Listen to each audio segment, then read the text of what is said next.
ಎಲ್ಲ ಹೇಗಿದ್ದೀರಾ? I hope ಎಲ್ಲ ಚೆನ್ನಾಗಿದ್ದೀರಾ ಅಂತ ಅಂದ್ಕೊಂಡಿದ್ದೀನಿ. ಸೊ ಇವತ್ತಿನ ವಿಡಿಯೋ ಸ್ಟಾರ್ಟ್ ಮಾಡ್ತಾ ಇರೋದು ದೇವ್ರ ಮನೆಯಿಂದ. ನಾನು ಬೆಳಗ್ಗೆ ಎದ್ದ ತಕ್ಷಣ ಸ್ನಾನ ಮಾಡಿಕೊಂಡು ದೇವ್ರ ಮನೆಗೆ ಬಂದು ದೀಪನೆಲ್ಲ ತೊಳೆದ್ಬಿಟ್ಟು ಬತ್ತಿ ಮಾಡೋಣ ಅಂತ ಹೇಳಿಬಿಟ್ಟು ಸ್ಟಾರ್ಟ್ ಮಾಡ್ತಾಯಿದ್ದೀನಿ. ಸೊ ಬತ್ತಿ ಅಂತ ಹೇಳಿದ್ರೆ ನಾವು ಅಂಗಡಿಯಿಂದ ಏನೂ ತೊಗೊಂಡು ಬರೋದಿಲ್ಲ, ಮನೆಯಲ್ಲೇ ಬತ್ತಿ ಮಾಡ್ತೀನಿ. ಅಂದರೆ ಊರಲ್ಲಿ ನಮ್ಮ ಊರ ಕಡೆಗೆ ಹತ್ತಿ ಬೆಳೀತಾರೆ. ಸೊ ಅದಕ್ಕೆ ಊರ ಕಡೆಯಿಂದನೇ ಹತ್ತಿ ತೊಗೊಂಬರ್ತೀವಿ. ನೀವು ನೋಡ್ತಿರ್ಬೋದು ಹತ್ತಿ ಒಳಗಡೆ ಬೀಜ ಇರುತ್ತೆ, ನಿಮಗೆಲ್ಲ ಗೊತ್ತಲ್ವಾ. ಆ ಬೀಜನೆಲ್ಲ ತೆಗೆದುಬಿಟ್ಟು ನಮಗೆ ಬತ್ತಿ ಮಾಡೋಕ್ಕೆ ಹೆಲ್ಪ್ ಆಗುತ್ತೆ. ಅದಕ್ಕೆ ನಾನು ಏನು ಮಾಡ್ತೀನಿ, ಬೀಜನೆಲ್ಲ ತೆಗೆದುಬಿಟ್ಟು ಈ ಥರ ಉದ್ದ ಮಾಡಿಕೊಂಡು ಬತ್ತಿ ಮಾಡ್ತೀವಿ. ಅಂಗಡಿಯಿಂದ ಏನೂ ತರೋಕ್ಕೆ ಹೋಗಲ್ಲ. ನಿಮಗೆ ಗೊತ್ತು ಬತ್ತಿ ಅಂಗಡೀಲಿ ಎಷ್ಟು ಗಟ್ಟಿ ಇರುತ್ತೆ ಅಂತ. ನಾವು ಯಾವಾಗಲೂ ದೀಪನ ಸಂಡೇನೇ ಕ್ಲೀನ್ ಮಾಡ್ಕೊಳ್ಳೋದು. ಮಂಡೇ ಬಂತು ಅಂದರೆ ದೇವ್ರ ಮನೆ ಫುಲ್ ಕ್ಲೀನ್ ಮಾಡಿಕೊಂಡು ದೇವ್ರನ್ನೆಲ್ಲ ಉಜ್ಕೊಂಡು ಹೂವು ಹಾಕ್ತೀವಿ ಎಲ್ಲ ಕಡೆ. ಆಮೇಲೆ ಫೋಟೋಗೆಲ್ಲ ಹಾಕಬೇಕು. ಈ ಥರ ಬತ್ತಿ ಮಾಡ್ಕೊಂಡು ಕೂತ್ಕೊಂಡ್ರೆ ತುಂಬ ಡಿಲೇ ಆಗಿಬಿಡುತ್ತೆ ಅಂತ ಹೇಳ್ಬಿಟ್ಟು ನಾವು ಯಾವಾಗಲೂ ಅಷ್ಟೇ ಸಂಡೇನೇ ಮಾಡೋದು. ನೀವೇ ನೋಡ್ಬೋದು ಎಷ್ಟು ಟೈಮ್ ತೊಗೊಳ್ತಿದ್ದು. ಎಷ್ಟು ಅಂದರೆ 2 ದೀಪಕ್ಕಾಗೋಷ್ಟು ಉದ್ದ ಮಾಡ್ಕೊಂಬಿಡ್ತೀನಿ. ನಾವೇನಾದರೂ ಮಂಡೇ ಮಾಡ್ತೀವಿ ಅಂತ ಹೇಳಿದ್ರೆ ಫುಲ್ ಟೈಮ್ ತೊಗೊಂಬಿಡುತ್ತೆ. ಎಲ್ಲರೂ ಕೆಲ್ಸಕ್ಕೆ ಹೋಗೋದ್ರಿಂದ ಯಾರಿಗೂ ಟೈಮ್ ಸಿಗಲ್ಲ ದೇವ್ರ ಮನೆಯದು ಇಷ್ಟು ಕೆಲಸ ಮಾಡೋಕ್ಕೆ. ಅದಕ್ಕೆ ಒಂದು ದಿವಸ ಫಸ್ಟ್ ಸಂಡೇ ದೀಪ ಕ್ಲೀನ್ ಮಾಡಿಕೊಂಡು ಉಜ್ಕೊಂಡು ಇಟ್ಕೊಂಡ್ರೆ ಮಂಡೇ ದೇವ್ರ ಮನೆ ಕ್ಲೀನ್ ಮಾಡಿಕೊಂಡು ದೇವ್ರ ಸಾಮಾನು ಉಜ್ಕೊಂಡು ಹೂವು ಹಾಕ್ಕೊಂಡು ಕೆಲಸ ಮಾಡ್ಬೋದು ಅಂತ ಹೇಳ್ಬಿಟ್ಟು ಸಂಡೇನೇ ಎಲ್ಲ ದೀಪನ ಕ್ಲೀನ್ ಮಾಡ್ಕೊಂಡು ಇಟ್ಕೊಂಡಿರ್ತೀನಿ. ಈ ಒಂದಿಷ್ಟು ಉದ್ದ ಅಂತ ಮಾಡ್ಕೊಳ್ತೀನಿ, ಅದರಲ್ಲಿ 2 ಆಗುತ್ತೆ ದೀಪಕ್ಕೆ. ಆವಾಗ ಒಂದರಲ್ಲಿ ಸೈಜ್ ತೊಗೊಂಡು ಒಂದು ಕರೆಕ್ಟಾಗಿ ಇದು ಮಾಡಿಕೊಂಡು ಇನ್ನೊಂದು ಸೈಜ್ ನೋಡ್ಕೊಂಡು ಅದೇ ಥರ ಇದು ಮಾಡ್ಕೊಳ್ತೀನಿ. ಆವಾಗ ಈ ಥರ ಬತ್ತಿ ಕರೆಕ್ಟಾಗಿ ಬರುತ್ತೆ. ಆಮೇಲೆ ಈ ಬತ್ತಿ ತುಂಬ ಸಾಫ್ಟಾಗಿರುತ್ತೆ. ಅಂಗಡಿಯಿಂದ ತೊಗೊಂಬಂದರೆ ತುಂಬ ಗಟ್ಟಿ ಇರುತ್ತೆ. ನಾನು ಆಲ್ರೆಡಿ ದೀಪನೆಲ್ಲ ಕ್ಲೀನ್ ಮಾಡಿ ಇಟ್ಕೊಂಡಿದ್ದೆ. ಸೊ ಇವಾಗ ಬತ್ತಿ ಹಾಕಿಬಿಟ್ಟು ದೇವ್ರ ಮನೆಗೆ ತೊಗೊಂಬಂದಿಡ್ತೀನಿ. ಹಾಗೆ ದೀಪ ಹಚ್ತೀನಿ. ಇವತ್ತೇನು ಹೂವು ಅಂತ ಏನೂ ಹಾಕಿಲ್ಲ. ನಾನು ಆಲ್ರೆಡಿ ಹೇಳಿದ್ನಲ್ವ, ಮಂಡೇ ಬಂತು ಅಂತ ಹೇಳಿದ್ರೆ ಎಲ್ಲ ಕ್ಲೀನ್ ಮಾಡಿಬಿಟ್ಟು ಹೂವು ಹಾಕೋದಾಗಲಿ ದೇವ್ರ ಸಾಮಾನು ಉಜ್ಕೊಳ್ಳೋದಾಗಲಿ ಎಲ್ಲ ಮಾಡ್ತೀವಿ. ಏನು 2 ಇದೆ ಅಂತ ಹೇಳ್ತೀರಾ, ಎಲ್ಲ ಊರಲ್ಲಿ ಬಿಟ್ಟು ಬಂದಿದ್ದೀವಿ, ಜಾಸ್ತಿ ತೊಗೊಂಡು ಬಂದಿಲ್ಲ. 2 ಮಾತ್ರ ತೊಗೊಂಬಂದಿರೋದು. ಒಂದು ಶರಣಬಸಪ್ಪನ ಮೂರ್ತಿ, ಇನ್ನೊಂದು ಬಸವಣ್ಣ. ಅವೆರಡೇ ತೊಗೊಂಬಂದಿರೋದು. ಇನ್ನೆಲ್ಲ ಅಲ್ಲಿ ಇಲ್ಲಿ ದೇವಸ್ಥಾನಕ್ಕಂತ ಹೋದಾಗ ತೊಗೊಂಬರ್ತೀವಿ. ಆ್ಯಂಡ್ ಇವತ್ತಿನ ಬ್ರೇಕ್ಫಾಸ್ಟ್ಗೆ ಏನಂತ ಹೇಳಿದ್ರೆ ಅಳ್ಳಿನ ಸುಸ್ಲಾ ಅಂತ ನಾವು ಹೇಳ್ತೀವಿ. ಕೆಲವರು ಕಡಲೆಪುರಿ ಉಪ್ಪಿಟ್ಟು ಅಂತ ಹೇಳ್ತಾರೆ, ಕೆಲವರು ಮಂಡಕ್ಕಿ ಉಪ್ಪಿಟ್ಟು ಅಂತ ಹೇಳ್ತಾರೆ. ನಮ್ಮ ಮನೇಲಿ ನಮ್ಮ ಮನೆ ಕಡೆ ನಾವು ಹೇಳೋದು ಅಳ್ಳಿನ ಸುಸ್ಲಾ ಅಂತ. ಸೊ ಬನ್ನಿ ನಮ್ಮ ಮನೆಗೆ ನಾವು ಹೇಗೆ ಅಳ್ಳಿನ ಸುಸ್ಲಾ ಮಾಡ್ತೀವಿ ಅಂತ ನೀವೇ ನೋಡಿ. ನೀವು ನೋಡ್ತಿರ್ಬೋದು ಈ ಮರ ಇದೆಯಲ್ಲ, ಇದು ಮರ ಸ್ವಲ್ಪ ಕಿತ್ತೋಗಿದೆ ಅಂದರೆ ಇದೇನು ಒಂದು 5 ವರ್ಷ 6 ವರ್ಷದ್ದಲ್ಲ, ಅರೌಂಡ್ 20 ಇಯರ್ಸ್ ಬ್ಯಾಕ್ದು. ಆವಾಗಿಂದ ಯೂಸ್ ಮಾಡ್ತಾಯಿದ್ದಾರೆ. ಈ ಥರ ನಾವು ಕಡಲೆಪುರಿನ ಕ್ಲೀನ್ ಮಾಡ್ಕೊಬೇಕು. ಕೆಳಗಡೆ ಗಲೀಜಿರುತ್ತೆ, ಅದಕ್ಕೆ ಕ್ಲೀನ್ ಮಾಡಿಬಿಟ್ಟು ಒಂದು ಟಬ್ಗೆ ಹಾಕ್ಕೊಳ್ತಿದ್ವಿ. ಆ ಟಬ್ಬು ಬಂದುಬಿಟ್ಟು ಈ ಥರ ಕಡಲೆಪುರಿ ತೊಳೆಯೋಕ್ಕೆ ಮತ್ತು ನಾವೆಲ್ಲ ರೊಟ್ಟಿ ಅದು ತುಂಬಿಸಿಡ್ತೀವಿ. ಅದಕ್ಕೆ ಬಟ್ಟೆಗೆಲ್ಲ ಯೂಸ್ ಮಾಡಲ್ಲ, ಹೊಸದದು. ಆಮೇಲೆ ಕಡಲೆಪಪ್ಪನ್ನ ಸ್ವಲ್ಪ 90% ಚೆನ್ನಾಗಿ ಪೇಸ್ಟ್ ಮಾಡಿ ಇಟ್ಕೊಳ್ತೀವಿ. ಅವಳ ಚವಳ ಅಂತ ಹೇಳ್ತೀವಿ ನಾವು. ಸ್ವಲ್ಪ ಹಾಗೆ ಪುಡಿ ಇರಬೇಕು, ಫುಲ್ಲು ಪೇಸ್ಟ್ ಆಗಬಾರ್ದು, ಪುಡಿ. ಆಮೇಲೆ ನಾವೇನು ಮಾಡಬೇಕು, ಅವೆಲ್ಲನೂ ಎತ್ತಿಟ್ಕೊಂಡಿದ್ದೀನಿ ಏನೇನು ಬೇಕು ಅಂತ ಒಗ್ಗರಣೆಗೆ ನಾರ್ಮಲಾಗಿ ಎಲ್ಲ ಹೇಗೆ ಹಾಕ್ತಿರೋ ಹಾಗೆ. ಆಮೇಲೆ ಕಡಲೆಪುರಿನ ಚೆನ್ನಾಗಿ ತೊಳ್ಕೊಬೇಕು ಈ ಥರ ಟಬ್ಬಲ್ಲಿ ಹಾಕ್ಬಿಟ್ಟು. ಇಲ್ಲ ನಿಮ್ಮ ಮನೇಲಿ ಟಬ್ ಇಲ್ಲ ಅಂದರೆ, ಕ್ವಾಂಟಿಟಿ ಜಾಸ್ತಿ ಇತ್ತು ಅಂತ ಹೇಳಿದ್ರೆ ಟಬ್ ಬೇಕಾಗುತ್ತೆ. ಕ್ವಾಂಟಿಟಿ ಕಡಿಮೆ ಇತ್ತು ಅಂತ ಹೇಳಿದ್ರೆ ನೀವು ಚಿಕ್ಕದ್ರಲ್ಲೇ ತೊಳ್ಕೊಬೋದು. ಬಟ್ ಏನಂತ ಹೇಳಿದ್ರೆ ತೊಳೆಯೋದು ಸ್ವಲ್ಪ ಚೆನ್ನಾಗಿ ದೊಡ್ದಿದ್ರೆ ಏನಾದರೂ ಗಲೀಜಿದ್ರೂ ಹೊಟ್ಟೋಗುತ್ತೆ. ಅದಕ್ಕೆ ನಾವು ಈ ಟಬ್ನ ರೊಟ್ಟಿ ತುಂಬಿಸಿಡೋಕ್ಕೆ, ಈ ಥರ ತೊಳೆಯೋಕ್ಕೆ. ಇನ್ನೊಂದು ಚುಡುವ ಅಂತ ಮಾಡ್ತೀವಿ ಇದೇ ಕಡಲೆಪುರಿಯಲ್ಲಿ. ಚುಡುವ ಮಾಡಿದಾಗ ನಿಮಗೆ ತೋರಿಸ್ತೀನಿ. ಅದರಲ್ಲಿ ಒಗ್ಗರಣೆ ಹಾಕಿರ್ತೀವಿ, ಬಟ್ ಮಿಕ್ಸ್ ಮಾಡೋಕ್ಕೆ ದೊಡ್ಡ ಜಾಗ ಬೇಕಲ್ಲ, ಅದಕ್ಕೆ ಈ ಥರ ಟಬ್ ಇಟ್ಕೊಂಡಿರ್ತೀವಿ. ಇದನ್ನೆಲ್ಲ ಕ್ಲೀನ್ ಮಾಡಿಕೊಂಡು ಮೇಲೆ ಹಿಂಡ್ಕೊಂಡು ಒಂದು ಇದಕ್ಕೆ ಹಾಕ್ಕೊಳ್ಬೇಕು, ಮತ್ತೊಂದು ಪಾತ್ರೆಗೆ. ನೋಡಿ ಎಲ್ಲ ಹಿಂಡ್ಬಿಟ್ಟು ಒಂದು ಪಾತ್ರೆಗೆ ಹಾಕಿದ್ದೀವಿ. ನೀರೆಲ್ಲ ತೆಗಿಬೇಕು. ಅದೇನು ಪಪ್ಪನ್ನ ಪೇಸ್ಟ್ ಮಾಡಿ ಪುಡಿ ಮಾಡ್ಕೊಂಡಿದ್ದೀವೋ ಅದನ್ನು ಇದ್ರ ಮೇಲೆ ಇವಾಗಲೇ ಹಾಕ್ಕೊಳ್ಬೇಕು. ಯಾಕಂತ ಹೇಳಿದ್ರೆ ನೀವು ಒಗ್ಗರಣೆಯಲ್ಲಿ ಹಾಕ್ತೀನಿ ಅಂತ ಹೇಳಿದ್ರೆ ಆಲ್ರೆಡಿ ಎಣ್ಣೆ ಎಲ್ಲ ಆಗಿರುತ್ತೆ, ಆವಾಗ ಹಾಕಬಾರ್ದು. ಇವಾಗಲೇ ಹಾಕ್ಕೊಳ್ಬೇಕು. ಇಲ್ಲಿ ಹಾಕ್ಕೊಂಡ್ರೆ ನಿಮಗೆ ಟೇಸ್ಟು ಸ್ವಲ್ಪ ಗೊತ್ತಾಗುತ್ತೆ. ಇವಾಗ ಚೆನ್ನಾಗಿ ಮಿಕ್ಸ್ ಮಾಡ್ಕೊಳ್ಬೇಕು. ಹಾಗೆ ಸ್ವಲ್ಪ ಸಾಲ್ಟ್ ಕೂಡ ಆ್ಯಡ್ ಮಾಡ್ಕೊಬೇಕು ರುಚಿಗೆ ತಕ್ಕಷ್ಟು.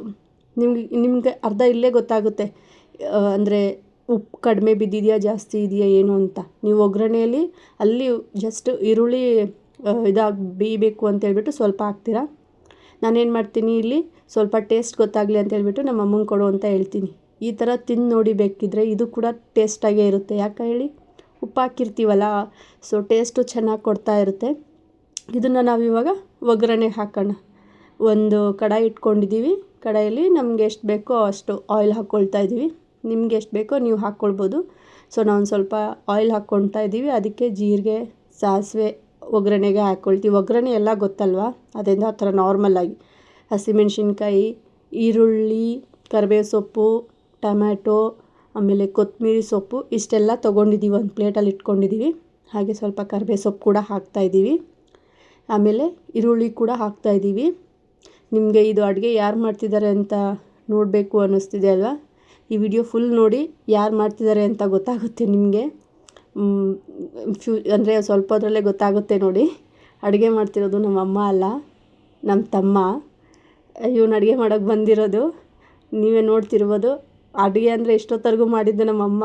ಜಸ್ಟು ಇವನು ಸೌಟ್ ತೊಗೊಂಡು ಒಗ್ಗರಣೆಯಲ್ಲಿ ಸೌಟಿಂದ ಆ ಕಡೆಯಿಂದ ಈ ಕಡೆಗೆ, ಈ ಕಡೆಯಿಂದ ಆ ಕಡೆಗೆ ಅಲ್ಲಾಡ್ಸೋದಷ್ಟೇ ಕೆಲಸ ಇವನಿಗೇನು ಅಡುಗೆ ಬರಲ್ಲ.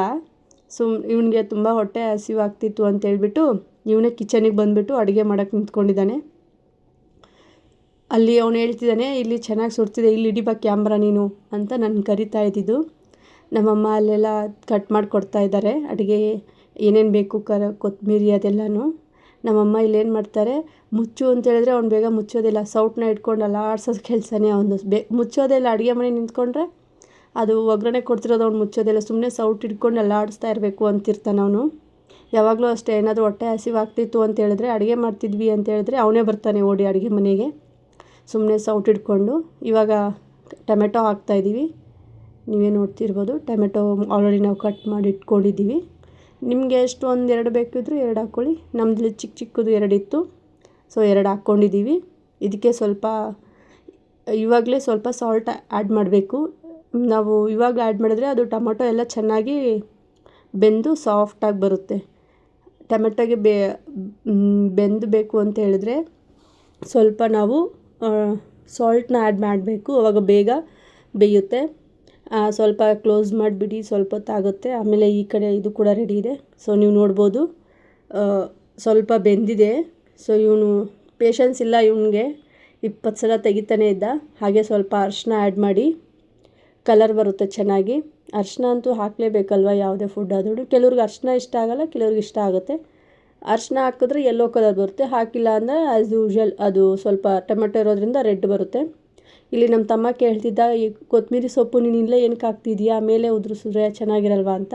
ನಮ್ಮ ಅಮ್ಮಂಗೆ ಕೊತ್ತಂಬರಿ ಸೊಪ್ಪು ಒಗ್ಗರಣೆಯಲ್ಲೇ ಹಾಕಬೇಕು. ನನಗೆ ನಮ್ಮ ತಮ್ಮಂಗೆಲ್ಲ ಏನು ಡಿಶ್ ರೆಡಿಯಾಗಿರುತ್ತಲ್ಲ ಅದ್ರ ಮೇಲೆ ಹಾಕೋದು ಇಷ್ಟ. ಹಾಗೆ ಸ್ವಲ್ಪ ಹಾಲು ಕೂಡ ಮಿಕ್ಸ್ ಮಾಡ್ತಾಯಿದ್ದೀವಿ ಇಲ್ಲಿ. ಯಾಕೆ ಅಂತ ಹೇಳಿದ್ರೆ ಅದು ಸ್ವಲ್ಪ ಸಾಫ್ಟಾಗಿ ಬರಬೇಕು ಫುಡ್, ಕಡಲೆಪುರಿ ಉಪ್ಪಿಟ್ಟು ಅಂತ ಹೇಳ್ಬಿಟ್ಟು ಸ್ವಲ್ಪ ಆ್ಯಡ್ ಮಾಡ್ತಾಯಿದ್ದೀವಿ. ಜಾಸ್ತಿ ಏನು ಆ್ಯಡ್ ಮಾಡಲಿಲ್ಲ, ಸ್ವಲ್ಪ ಆ್ಯಡ್ ಮಾಡಿರೋದು. ಸೊ ಮತ್ತೆ ಚೆನ್ನಾಗಿ ಮಿಕ್ಸ್ ಮಾಡ್ಕೊಳ್ಳಿ. ಆಮೇಲೆ ನಾವೇನು ಅದು ಮಾಡಿಟ್ಕೊಂಡಿದ್ವಲ್ಲ ಕಡಲೆಪುರಿನ, ಅದು ತೊಗೊಂಡ್ಬಿಟ್ಟು ಇದಕ್ಕೆ ಹಾಕ್ಕೊಳ್ಳಿ. ನಮ್ಮ ತಮ್ಮ ಹಾಕಕ್ಕೆ ಹೋದ, ಅವನಿಗೆ ಆಗಲಿಲ್ಲ. ಅದಕ್ಕೆ ನಮ್ಮಮ್ಮನೇ ಬಂದರು ಹಾಕೋಕ್ಕೆ. ಇದನ್ನು ನೋಡಿ, ಇದನ್ನು ತಿರುಗ್ಸೋಕ್ಕೆ ಎಷ್ಟು ಸರ್ಕಸ್ ಮಾಡ್ತಾನೆ. ನಮ್ಮಮ್ಮ ಹೇಳ್ತಿದ್ದಾರೆ ಸರಿ ಮಾಡು ಅಂತ. ಇವನು ಸುಮ್ಮನೆ ಹಿಂಗೆ ಮಾಡ್ತಿದ್ದಾನೆ, ಅದು ಆಗ್ತಾನೆ ಇಲ್ಲ. ಕೊನೆಗೆ ನಮ್ಮಮ್ಮ ಸಾಕು ಬಾ ಸೈಡ್ಗೆ, ನಾನೇ ಮಾಡ್ತೀನಿ ಅಂತ ಹೇಳ್ಬಿಟ್ಟು ನಮ್ಮಮ್ಮನೇ ತಿರುಗ್ಸೋಕೆ ಇದೆಲ್ಲ ಚೆನ್ನಾಗಿ ಮಿಕ್ಸ್ ಮಾಡೋಕೆ ಬಂದರು. ನಾನು ಹೇಳಿದ್ನಲ್ವ, ಅವನಿಗೆ ಬರಲ್ಲ ಅಡುಗೆ. ಸುಮ್ಮನೆ ಒಗ್ಗರಣೆಯಲ್ಲಿ ಸೌಟ್ ತೊಗೊಂಡು ಈ ಕಡೆಯಿಂದ ಆ ಕಡೆಗೆ, ಆ ಕಡೆಯಿಂದ ಈ ಕಡೆಗೆ. ಒಂದು ಮಾತು ಹೇಳ್ತಾರೆ, ಅಟ್ಟಗಡಿಗೆ ಹುಟ್ಟಾಡ್ಸೋದು ಅಂತ, ಅದು ಹಂಗೆ ಅವ್ನು ಮಾಡ್ತಾ ಇರೋದು. This is very wrong. वाह दीदी, वाह दीदी, नहीं दीदी, वाह दीदी, what is this? दीदी, दीदी. ಏನಾದರೂ ಉಪ್ಪು ಕಡಿಮೆ ಅದು ಬಿತ್ತು ಅಂತ ಹೇಳಿದ್ರೆ ನೀವು ಉಪ್ಪು ಕೂಡ ಹಾಕ್ಕೋಬೋದು. ಸೊ ಇದು ನೀವು ಮಾಡಿ, ಚೆನ್ನಾಗಿರುತ್ತೆ. ನಮ್ಮ ಕಡೆ ಫೇಮಸ್ ಇದು. ಬಟ್ ಟೇಸ್ಟ್ ನೋಡ್ತಿದ್ದೀನಿ ಇವಾಗ ನಾನು. ಸೊ ಚೆನ್ನಾಗಿತ್ತು. ನಾನು ಜಾಸ್ತಿ ಇದನ್ನು ತಿನ್ನೋದೇ ಇಲ್ಲ. ಯಾಕೆ ಹೇಳಿ, ಇಲ್ಲೆಲ್ಲ ಕಡಲೆಪುರಿ ಸ್ವಲ್ಪ ರೇಟ್ ಜಾಸ್ತಿ. ಊರ ಕಡೆ ಆದರೆ ಒಂದು ಮೂಟೆ ತೊಗೊಂಬಂದುಬಿಡ್ತಾರೆ. ಇಲ್ಲಿ ಜಾಸ್ತಿ, ಅದಕ್ಕೆ ಊರ ಕಡೆ ಇದ್ದಾಗ ತಿಂತಾಯಿರ್ತೀವಿ. ಇಷ್ಟೇ ಕಡಲೆಪುರಿ ಉಪ್ಪಿಟ್ಟು. ಈಸಿ ಇದೆ ಅಲ್ವಾ? ನೀವು ಮನೇಲಿ ಟ್ರೈ ಮಾಡಿ, ಹೇಗಿದೆ ಅಂತ ನನಗೆ ಹೇಳಿ, ಕಮೆಂಟ್ ಮಾಡಿ. ನಾವು ಕಡಲೆಪುರಿ ಉಪ್ಪಿಟ್ಟನ್ನ ಮೊಸರು ಜೊತೆಗೆ ತಿಂತೀವಿ. ಹಾಗಾಗಿ ನಾನು ಮೊಸರು ಕೂಡ ತಿಂತಾಯಿದ್ದೀವಿ. ನಮ್ಮ ತಮ್ಮನ ಕೇಳಿದ್ದೀನಿ ಟೇಸ್ಟ್ ಹೇಗಿದೆ ಹೇಳು ಅಂತ. ಒಂದು 20 ಸಲ ಕೇಳ್ತಿದ್ದೆ ನಾನು. ಸೂಪರ್ ಹೆಸರು ಹೇಳ್ಬೇಕು ಅಂದರೆ 3 ಸತಿ ಹೇಳ. ಈಸಿಯಾಗಿದೆ. ಸೊ ನಾನು ಕೂಡ ತಿಂತಾಯಿದ್ದೆ ಕಡಲೆಪುರಿ ಉಪ್ಪಿಟ್ಟನ್ನ. ಸೊ ನಿಮ್ಗೆ ಈ ವಿಡಿಯೋ ಇಷ್ಟ ಆಗಿರುತ್ತೆ ಅಂದ್ಕೊಂಡಿದ್ದೀನಿ. ಪ್ಲೀಸ್ ಶೇರ್ ಮಾಡಿ, ಸಬ್ಸ್ಕ್ರೈಬ್ ಮಾಡಿ ಆ್ಯಂಡ್ ಥ್ಯಾಂಕ್ ಯು.